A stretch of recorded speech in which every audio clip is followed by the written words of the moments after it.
Welcome to easy learning 700। आज की इस वीडियो में आपको ECO 401 इकोनॉमिक्स के लेक्चर नंबर 3 और लेक्चर नंबर 4 करवाए जाएंगे। तो पहला है लेक्चर नंबर 3 और इसका जो टाइटल है वो है demand supply and equilibrium analysis. So goods market and factors market, दो तरह की मार्केट्स होती हैं, गुड्स मार्केट और फैक्टर मार्केट। गुड्स मार्केट को प्रोडक्ट और कमोडिटी मार्केट भी कहा जाता है।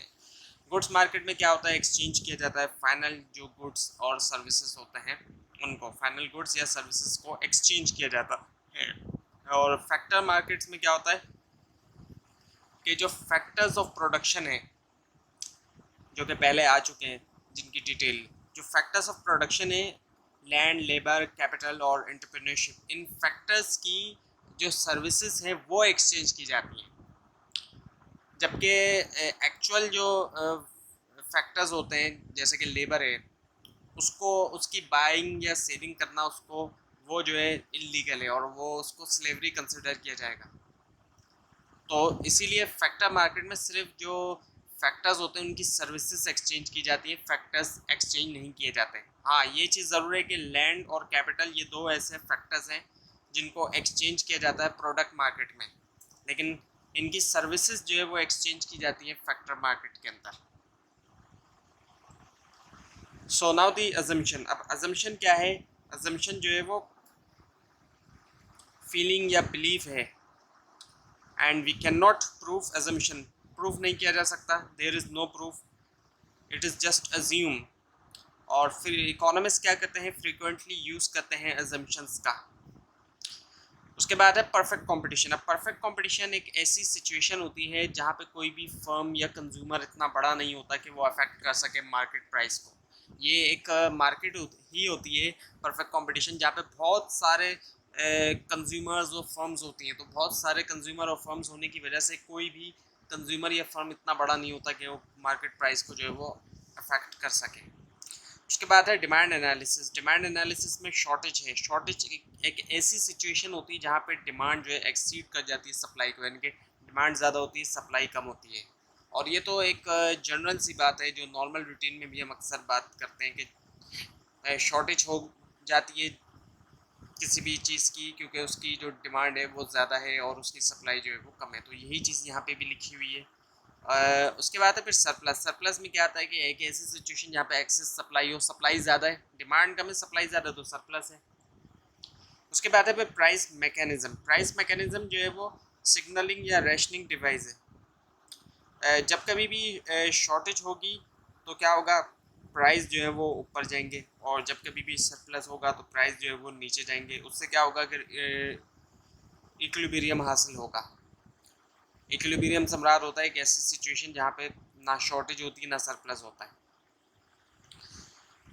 उसके बाद है नॉर्मल गुड्स। अब नॉर्मल गुड्स क्या होते हैं, ये ऐसे गुड्स होते हैं जिनकी क्वांटिटी डिमांडेड जो है वो ऊपर जाती है जैसे जैसे कंज्यूमर की इनकम इंक्रीज होती है। जब इनकम इंक्रीज होगी तो इनकी क्वांटिटी डिमांडेड भी ऊपर जाएगी। फॉर एग्जांपल जैसे आईफोन है, अब जैसे जैसे इनकम बढ़ती है किसी भी कंज्यूमर की, तो वो सोचता है, जो फ़ोन का कंज्यूमर है वो सोचता है कि मैं आईफोन जो है वो बाय करूँ। तो आईफोन जो है वो नॉर्मल गुड्स में आता है, और इसी तरह जितने भी लेटेस्ट टेक्नोलॉजी वो तमाम जो है नॉर्मल गुड्स में आती है। उसके बाद है इन्फीरियर गुड्स। इन्फीरियर गुड्स वो गुड्स होते हैं जिनकी क्वांटिटी डिमांडेड जो है वो गिरती है जैसे जैसे कंज्यूमर की इनकम जो है वो बढ़ती है। इनके अंदर वो तमाम गुड्स आ जाते हैं जिनकी या तो लो क्वालिटी है या लो स्टैंडर्ड है या कोई पुरानी टेक्नोलॉजी है। पुरानी टेक्नोलॉजी की चीज़ें भी हैं, ज़ाहिर बात है। अब जिस कंज्यूमर की इनकम कम है तो वो पुरानी टेक्नोलॉजी यूज़ करता है, लेकिन जैसे जैसे उसकी इनकम बढ़ती है तो फिर वो नई जो है वो टेक्नोलॉजी यूज़ करता है। तो इन्फीरियर गुड्स वही होते हैं कि जिनकी क्वांटिटी डिमांडेड गिरती जाती है जैसे जैसे कंज्यूमर की इनकम इंक्रीज हुई। अब पुरानी टेक्नोलॉजी है तो क्या होगा, उसकी डिमांड गिरती जाएगी जैसे जैसे कंज्यूमर की इनकी इनकम बढ़ेगी। तो ये इन्फीरियर गुड्स हैं।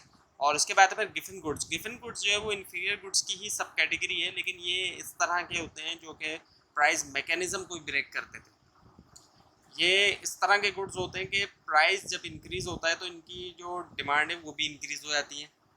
नॉर्मली ऐसा रियल लाइफ में बहुत कम ही ऐसा होता है। एक जगह मैंने पढ़ा था कि राइस की प्राइस भी बढ़े तो उसकी डिमांड भी बढ़ गई। तो ऐसी सिचुएशन के अंदर राइस को भी गिवन गुड कंसिडर किया जाएगा।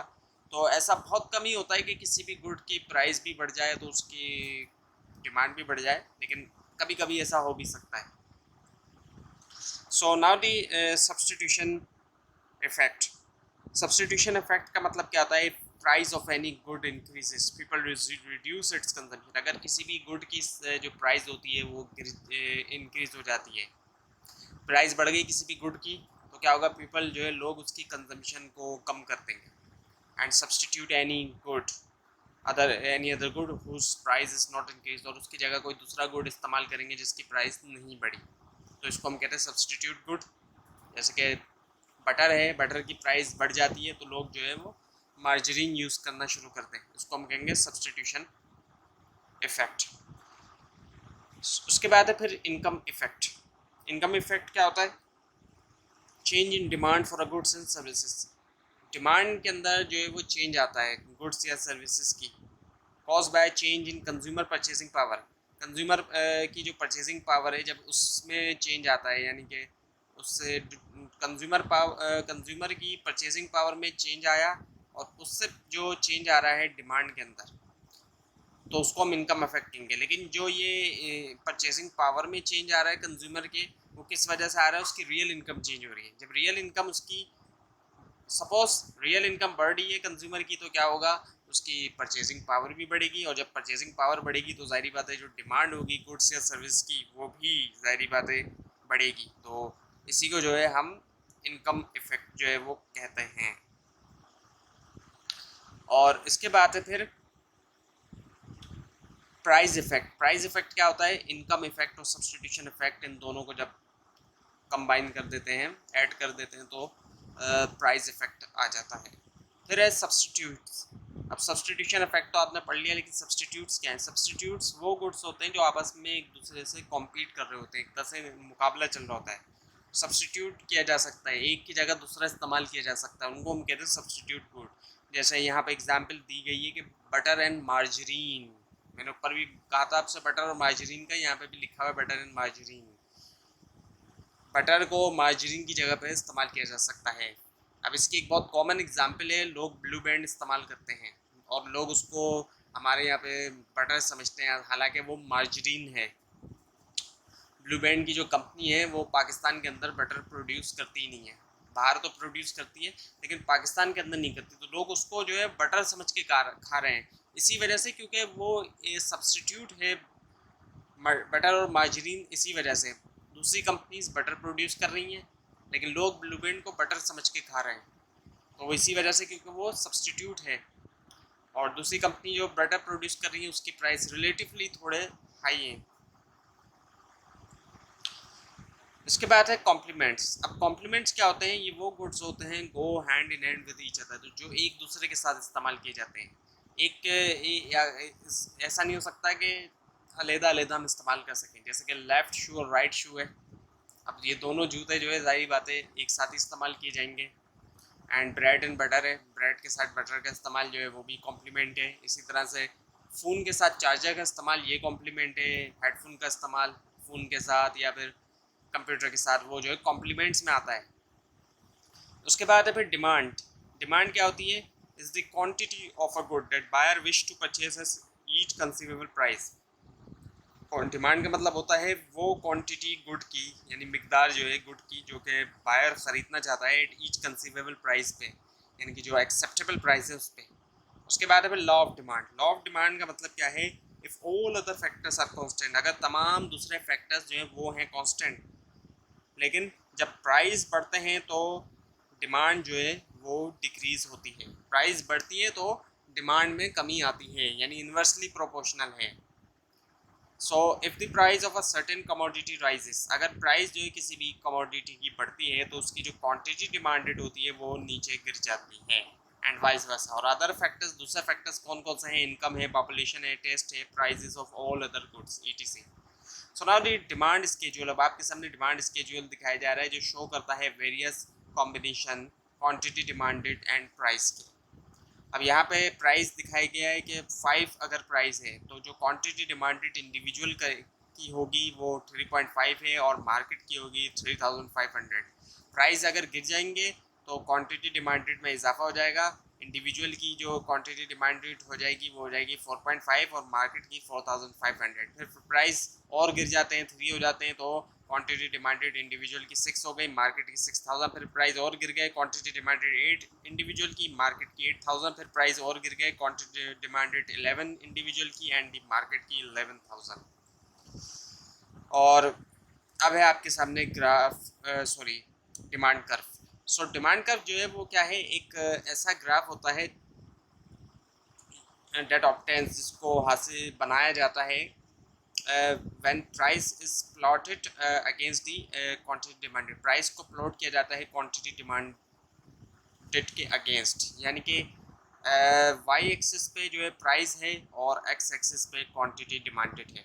और ये जो डिमांड कर्व है आपका ये नीचे जा रहा है, ये इसी चीज़ को शो कर रहा है जो ये यहाँ पे पीछे जो डिमांड स्केड्यूल है इसी चीज़ को शो कर रहा है। जैसे जैसे प्राइस जो है वो गिरते जाएंगे, नीचे आता जाएगा प्राइस, तो जो क्वांटिटी डिमांडेड है उसमें इजाफा होता जाएगा। ये इसी चीज़ को डिमांड कर्व जो है वो शो कर रहा है। और ये डाउनवर्ड डिमांड कर्व है, ये इसी बात को शो कर रहा है, इन्वर्स रिलेशनशिप को शो कर रहा है। जब भी इन्वर्स रिलेशनशिप होता है तो कर्व जो है वो नीचे जा रहा होता है। इन्वर्स रिलेशनशिप से मुराद ये कि एक चीज़ बढ़ रही है और एक चीज़ कम हो रही है। प्राइस जो है वो गिर रहा है तो क्वांटिटी डिमांडेड में इजाफा हो रहा है, ये इन्वर्स रिलेशनशिप है। सो नाउ दी डिमांड फंक्शन। अब डिमांड फंक्शन क्या है? डिमांड फंक्शन जो है वो एक इक्वेशनल जो है वो रिप्रेजेंटेशन है डिमांड की। Demand function is a mathematical equation, और ये जो डिमांड फंक्शन होती है ये एक्चुअली मैथमेटिकल इक्वेशन होती है जो कि एक्सप्रेस करती है डिमांड जो है प्रोडक्ट की या सर्विसेज की as a function of its price और दूसरे फैक्टर्स जैसे कि price of substitutes and complementary goods, income ETC. So quantity demand जो है वो फंक्शन है किसका? PG, PT, PSI to PSN, PCI to PCM, Y, B, PGE, T plus 1। जहाँ पे पीजी जो है वो बराबर है, यानी कि पीजी जो है वो प्राइस ऑफ द गुड है और टी जो है वो टेस्ट है। पीएसआई टू पीएसएन जो है वो प्राइसेस ऑफ सब्सटीट्यूट गुड्स है। पीसीआई टू पीसीएम जो है वो प्राइसेस ऑफ कॉम्प्लीमेंट्री गुड्स है। वाई जो है वो इनकम है, बी जो है वो इनकम डिस्ट्रीब्यूशन है, पीजीई टी प्लस 1 जो है वो फ्यूचर प्राइसेस है। But sometime it is not possible, कभी कभी ये पॉसिबल नहीं होता कि to write down these complex demand functions, कि इन कॉम्प्लेक्स डिमांड फंक्शन को लिखा जाए तमाम वेरिएबल्स के साथ। And it may be difficult to put values, और मुश्किल होगा वैल्यूज़ को पुट करना। So sometime demand function is represented as, कभी कभी डिमांड फंक्शन को रिप्रेजेंट किया जाता है इस तरह से, ये जो आपके सामने है। Equation of demand function is Q D is equals to A minus B P. Now the shifts in the demand curve. Shift in the demand curve are caused by change in any determinant of demand other than the price of goods itself। यानी कि जो shift आता है demand curve में, अब demand curve जो होता है वो शिफ्ट करता है। जो मैंने आपको डिमांड कर्व दिखाया है पीछे, जो नीचे जा रहा है, जो डाउनवर्ड स्लोपिंग डिमांड कर्व है, वो राइट या लेफ्ट साइड पे शिफ्ट कर सकता है। सो जो डिमांड कर्व होता है वो उसमें चेंज आता है किसकी वजह से? डिटर्मिनेंट ऑफ डिमांड की वजह से, other than price of good itself. जो डिटर्मिनेंट ऑफ डिमांड होते हैं प्राइस के अलावा, प्राइस ऑफ गुड्स के अलावा। So movement along the curve correspond to the changes in the variable on the vertical axis. So factors shifting demand curve. अब जो factors जो है शिफ्ट करते हैं डिमांड कर्व को, वो कौन कौन से फैक्टर्स हैं? Income, increase in income, normal good, उससे क्या होगा? इफेक्ट डिमांड पे इंक्रीज होगी डिमांड, और जो कर्व शिफ्ट करेगा वो राइटवर्ड करेगा, और जो इक्विलिब्रियम प्राइस होगा वो इंक्रीज होगा, और जो इक्विलिब्रियम क्वांटिटी होगी वो भी इंक्रीज होगी। और अगर डिक्रीज इन इनकम होता है नॉर्मल गुड, तो उसका जो इफेक्ट डिमांड पे पड़ेगा वो भी डिक्रीज होगी, और डिमांड कर्व लेफ्टवर्ड शिफ्ट करेगा, इक्विलिब्रियम प्राइस डिक्रीज होंगे और इक्विलिब्रियम क्वांटिटी भी डिक्रीज होगी।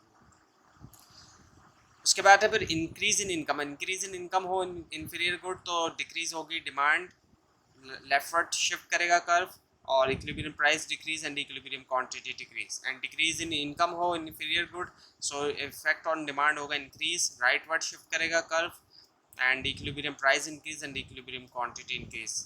अगर इंक्रीज होता है प्राइस जो है वो सब्सटीट्यूट का, तो ऐसे सिचुएशन में डिमांड के ऊपर इफेक्ट होगा इंक्रीज, डिमांड कर्व जो है वो राइटवर्ड शिफ्ट करेगा, इक्विलिब्रियम प्राइस इंक्रीज करेगी, इक्विलिब्रियम क्वांटिटी इंक्रीज करेगी। And decrease in price of substitute, अगर सब्सटीट्यूट की प्राइस में कमी आती है तो फिर डिमांड जो है डिक्रीज होगी, डिमांड कर्व लेफ्टवर्ड शिफ्ट करेगा, और जो प्राइस होंगे इक्विलिब्रियम वो डिक्रीज होंगे, और इक्विलिब्रियम क्वांटिटी भी जो है वो डिक्रीज हो जाएगी। And the increase in price of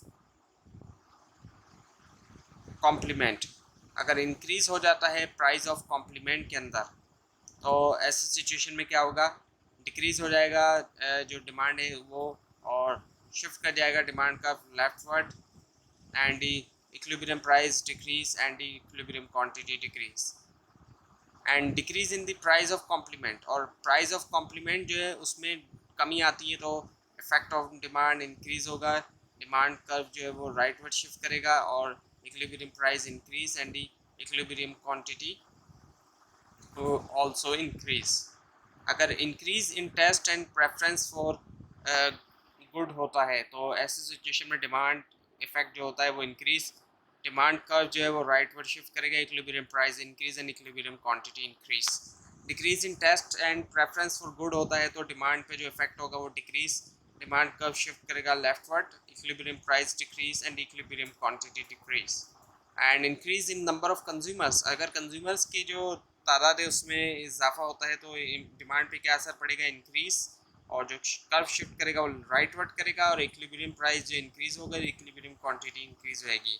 और अगर डिक्रीज हो जाता है नंबर ऑफ कंज्यूमर, उनकी तादाद में कमी हो जाती है, तो डिमांड पे क्या इफेक्ट पड़ेगा, डिक्रीज, एंड शिफ्ट करेगा demand curve leftward, and equilibrium price decrease and equilibrium quantity would also be decrease.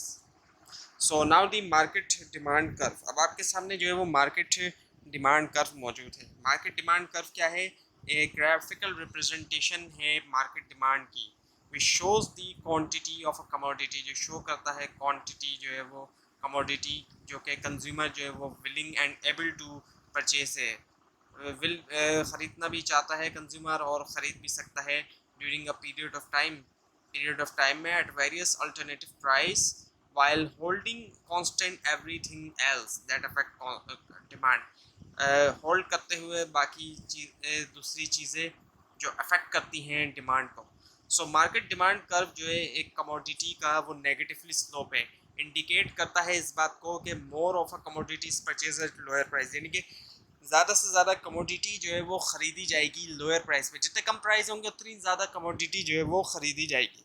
So demand curve क्या है, ग्राफिकली रिप्रेजेंटेशन है रिलेशनशिप का, ये जो है ग्राफिकली तौर पे जो है एक रिलेशनशिप जो है वो शो कर रहा है कि प्राइस जो है गुड्स या सर्विसेज के और जो क्वांटिटी डिमांडेड है उसके दरमियान for a given period of time, यानी कि प्राइस जो है वो अगर इंक्रीज़ होता है गुड्स या सर्विसेज का तो क्वांटिटी डिमांड जो है वो गिरेगी, और अगर प्राइस जो है वो डिक्रीज़ होता है तो क्वांटिटी डिमांडेड जो है वो इंक्रीजेस होगी। तो ये हुआ लेक्चर नंबर 3। अब है lecture number 4, demand supply and equilibrium analysis, और ये कंटिन्यूड है। सो सप्लाई क्या है, supply is the quantity of a goods, supply जो है क्वांटिटी है गुड की, यानी कि मिकदार है, that sellers wish to sell at each conceivable price, जो सेलर जो है वो सेल करना चाहता है कंसीवेबल प्राइस पे, यानी कि एक्सेप्टेबल प्राइस पे। सो लॉ ऑफ सप्लाई क्या कहता है, लॉ ऑफ सप्लाई कहता है कि क्वांटिटी सप्लाइड जो है ऊपर जाएगी as the price goes up and vice versa, जैसे जैसे प्राइस में इजाफा होगा उससे क्वांटिटी सप्लाइड जो है वो ऊपर जाएगी, ये कहता है लॉ ऑफ सप्लाई। लेकिन ऐसा होगा क्यों, ऐसा इसलिए होगा कि higher prices means more profit, जब प्राइसेस में इजाफा होगा तो उससे प्रॉफिट में भी इजाफा होगा। So firm will produce more of that product whose prices increase, so firm जो है वो प्रोड्यूस करेगी उन प्रोडक्ट को जिनकी प्राइस जो है वो इजाफा हुआ है जिसमें। सो अब है सप्लाई स्केड्यूल। सप्लाई स्केड्यूल जो है एक टेबल होता है जो शो करता है बहुत से कॉम्बिनेशन क्वांटिटी सप्लाइड और प्राइस के दरमियान, यानी कि प्राइस में इजाफा हुआ या प्राइस घटता है तो उसका क्वांटिटी सप्लाइड पे क्या असर पड़ता है, ये सप्लाई स्केड्यूल बताता है। सो प्राइस यहाँ पे आपके सामने जो पहला दिया हुआ है कॉम्बिनेशन वो ये है कि प्राइस जब 5 है तो इंडिविजुअल जो सप्लाई कर रहा है क्वांटिटी वो 75 कर रहा है और जो मार्केट सप्लाई कर रही है वो कर रही है 7500। फिर प्राइस में अगर कमी आ जाती है 5 से 4 हो जाता है तो इंडिविजुअल जो सप्लाई कर रहा है वो 70 कर रहा है और मार्केट सप्लाई कर रही है 7000। फिर प्राइस में और कमी आती है 3 हो जाता है तो इंडिविजुअल सप्लाई कर रहा है 60 और मार्केट में सप्लाई हो रहा है 6000। और फिर प्राइस और गिर जाते हैं 2 हो जाते हैं तो इंडिविजुअल सप्लाई कर रहा है 40 और मार्केट में जो सप्लाई हो रही है वो हो रही है 4000। इसी तरह प्राइस और गिर जाते हैं 1 हो जाते हैं तो इंडिविजुअल सप्लाई कर रहा है 10 और मार्केट के अंदर जो सप्लाई हो रही है वो 1000 हो रही है। इसके बाद है सप्लाई कर्व। सप्लाई कर्व जो है वो ग्राफिकल जो है वो इलस्ट्रेशन है सप्लाई स्केड्यूल का। जो पीछे आपको सप्लाई स्केड्यूल बताया दिखाया है उसी का ही एक ग्राफिकल जो है वो इलस्ट्रेशन है, ग्राफिकली यानी कि शो किया जा रहा है। तो यहाँ पे जो ये कर्व है ये अपवर्ड स्लोपिंग है। जो डिमांड का कर्व था वो डाउनवर्ड स्लोपिंग था, वो इन्वर्स रिलेशनशिप को शो करता था। ये यहाँ पे जो है वो डायरेक्ट रिलेशनशिप है, यानी कि रिलेशनशिप ऐसा है कि जैसे जैसे प्राइस बढ़ेगी तो क्वांटिटी सप्लाई में भी इजाफा होगा। इसी वजह से ये अपवर्ड स्लोपिंग कर्व है आपके सामने, जो सप्लाई का कर्व है ये ऊपर की तरफ जा रहा है। जैसे जैसे प्राइस में इजाफा हो रहा है क्वांटिटी सप्लाइड में भी इजाफा हो रहा है, ये इसी बात को शो कर रहा है। और जहाँ जहाँ पे प्राइस कम है वहाँ पे क्वांटिटी सप्लाइड कम है। सो नाउ दी सप्लाई फंक्शन। अब सप्लाई फंक्शन है क्या? सप्लाई फंक्शन जो है वो is an equational representation of supply. So quantity supplied is equals to F, which is the function multiplied by price. So QS is the function of, अब quantity supply जो है function है किन किन चीज़ों का, PG, CG, A1 to AN, J1 to JM और A, PGE, T plus 1, where QS is the quantity supplied. QS जो है वो quantity supplied है, PG जो है वो price of the goods है, A1 to AN जो है वो प्रॉफिटेबिलिटी ऑफ अल्टरनेटिव गुड्स है, J1 to JM जो है वो profitability of joint goods joint supplied है, एंड R जो है वो nature and other random shocks है, A जो है एम्स ऑफ प्रोड्यूसर है, एंड T+1 जो है वो है सम फ्यूचर टाइम, और PGE जो है वो एक्सपेक्टेड प्राइस ऑफ गुड्स है। So not all determinants can be quantified. तो तमाम जो डिटर्मिनेंट्स होते हैं उनको क्वान्टिफाइड नहीं किया जा सकता। तो जो सिंपलेस्ट जो फॉर्म है सप्लाई फंक्शन की वो है QS is equals to C plus DP sorry QS is equals to C plus DP। So now the sorry problems of identification or determinants of supply. So problem of identification arise होती हैं जब हम determine नहीं कर सकते कि जो change आ रहा है इक्विलिब्रियम क्वांटिटी में वो किस वजह से आ रहा है, वो चेंज इन डिमांड की वजह से आ रहा है या फिर change in demand and supply दोनों की वजह से आ रहा है। तो जो डिटर्मिनेंट्स ऑफ सप्लाई होते हैं उसमें कॉस्ट ऑफ प्रोडक्शन है, क्योंकि जाहिर बात है जब कॉस्ट में चेंज आता है तो उससे क्या होता है कि प्रोडक्शन सप्लाई के ऊपर जो है असर पड़ता है। उसके अलावा प्रॉफिटेबिलिटी ऑफ अल्टरनेटिव प्रोडक्ट्स हैं यानी सब्सटीट्यूट्स इन सप्लाई, और profitability of goods in joint supply. Joint supply से बुलाते हैं दो गुड्स जो आपस में जॉइंटली सप्लाई किए जाते हैं एक साथ, यानी कि जैसे कि रिफाइनरी के अंदर डीजल के साथ पेट्रोल सप्लाई किया जाता है, जॉइंट सप्लाई में आता है। इसके अलावा nature and other random shocks हैं जो कि कॉज बाय नेचर की वजह से होते हैं और रैंडमली जो है कोई वाक़या हो जाता है, कोरोना जैसे चल रहा है इस वक्त। उसके अलावा एम्स ऑफ प्रोड्यूसर है एंड एक्सपेक्टेशन है प्रोड्यूसर्स की। Now determinants in the context of supply of butter. अब जो है वो डिटर्मिनेंट है context of supply of butter की जो सप्लाई है उसके कॉन्टेक्स्ट में। So reduction in cost of producing butter ये होगा तो उससे क्या होगा, सप्लाई इंक्रीज़ होगी। And reduction in the profitability of producing cream या चीज़। अब ये जो है अल्टरनेटिव्स हैं, अगर इनकी प्रॉफिटेबिलिटी में कमी आएगी तो उससे भी सप्लाई इंक्रीज़ होगी, क्योंकि ये अल्टरनेटिव्स हैं बटर के। और अगर इंक्रीज़ होगी प्रॉफिटेबिलिटी स्कीम मिल्क की, उससे भी सप्लाई इंक्रीज़ होगी। और वेदर कंडीशंस फेवरेबल है, उससे भी सप्लाई इंक्रीज़ होगी। लेकिन अगर बटर प्रोड्यूसर एक्सपेक्ट करते हैं कि the price to rise in near future, they may decide to release less to the low market. वो क्या करेंगे, स्टोर कर लेंगे। So now the factors shifting supply curve. जो फैक्टर्स शिफ्ट करते हैं सप्लाई कर्व को, वो आपके सामने मौजूद हैं। पहला है इंक्रीज इन रिसोर्स प्राइस। अगर रिसोर्स प्राइस में इजाफा हो जाता है तो उससे क्या होगा, इफेक्ट ऑन सप्लाई वो डिक्रीज़ हो जाएगी और लेफ्टवर्ड शिफ्ट कर जाएगा। जो इसका कर्व है लेफ्टवर्ड शिफ्ट करेगा, इक्विलिब्रियम प्राइस जो है वो इंक्रीज़ होंगे और इक्विलिब्रियम क्वांटिटी डिक्रीज़ हो जाता है। अगर रिसोर्स प्राइस तो सप्लाई जो है वो इंक्रीज़ होगी, लेफ्टवर्ड राइटवर्ड शिफ्ट कर जाएगा supply curve, and equilibrium price decrease हो जाएंगी and equilibrium quantity increase.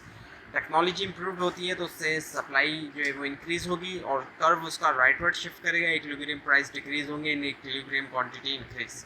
Decline अगर आता है टेक्नोलॉजी में, उससे जो सप्लाई पे इफेक्ट होगा वो डिक्रीज़ हो जाएगा, डिक्रीज़ होगी सप्लाई, एंड कर्व जो है वो लेफ्टवर्ड शिफ्ट होगा, equilibrium price increase and equilibrium quantity decrease.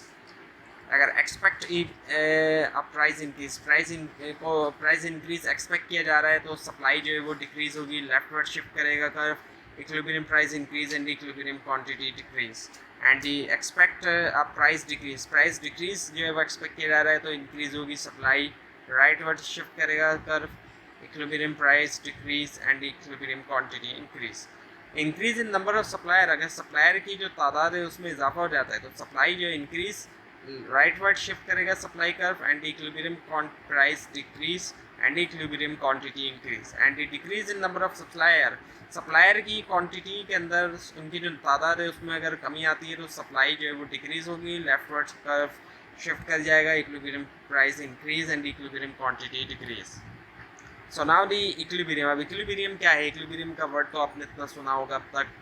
So equilibrium जो है एक ऐसी स्टेट है जहाँ पे ना कोई शॉर्टेज है ना कोई सरप्लस है, ना शॉर्टेज होगी ना कोई सरप्लस होगा।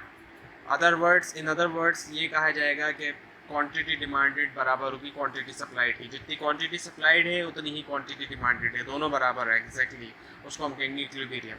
सो ये वो प्राइस होता है जहाँ पे क्वांटिटी डिमांडेड बराबर होती है क्वांटिटी सप्लाई के, और ये वो क्वांटिटी होती है जहाँ पे क्वांटिटी डिमांडेड बराबर होती है क्वांटिटी सप्लाइड के। अब आपके सामने यहाँ इक्विलिब्रियम दिखाया जा रहा है। डिमांड कर्व है जो डाउनवर्ड स्लोपिंग है, सप्लाई कर्व अपवर्ड स्लोपिंग। अब जहाँ पे ये दोनों मिल रहे हैं डिमांड और सप्लाई कर्व, तो यही वो पॉइंट होता है जो इक्विलिब्रियम पॉइंट होता है, इसी को इक्विलिब्रियम पॉइंट कहा जाता है। तो डिमांड और सप्लाई दोनों जो है वो बराबर होगी।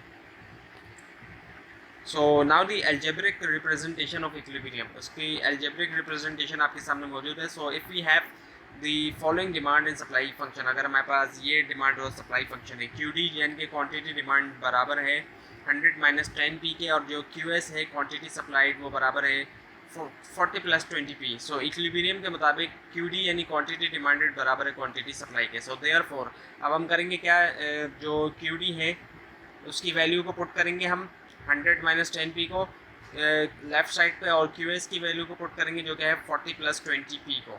अब दोनों की वैल्यूज़ को जब हम पुट करेंगे तो जो दोनों पी हैं उन दोनों को हम एक तरफ करेंगे, तो 10 प्लस 20 पी जब ऐड होगा तो 30 पी हो जाएगा, और 100 और 40 को एक तरफ करेंगे हम, सो 40 का साइन चेंज होकर माइनस हो जाएगा। सो 100 में से जब हम 40 को निकालेंगे तो हमारे पास जो है वो 60 आ जाएगा।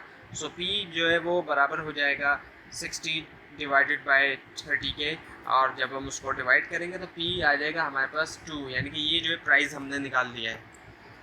उसके बाद हम वैल्यू पुट करेंगे प्राइस की in any of the demand and supply equation. तो अब आप वैल्यू पुट कर रहे हैं इसके अंदर क्यू डी के अंदर जो क्वांटिटी डिमांडेड है, यानी कि 100 माइनस 10 पी। तो P की जगह जब हम वैल्यू पुट करेंगे, सो 100 minus 10 which is the 10 and the P जो है वो 2 है। सो 2 से मल्टीप्लाई जब हुआ 10 तो 20 आया, 100 में से 20 जब माइनस करेंगे तो 80 माइनस हुआ, 80 आ गया जब 20 माइनस हुआ 100 में से। तो सो जो इक्विलिब्रियम प्राइस था हमारे पास वो 2 आया था पीछे, और उसी को पुट किया जब हमने तो इक्विलिब्रियम क्वांटिटी हमारे पास 80 आ गई है।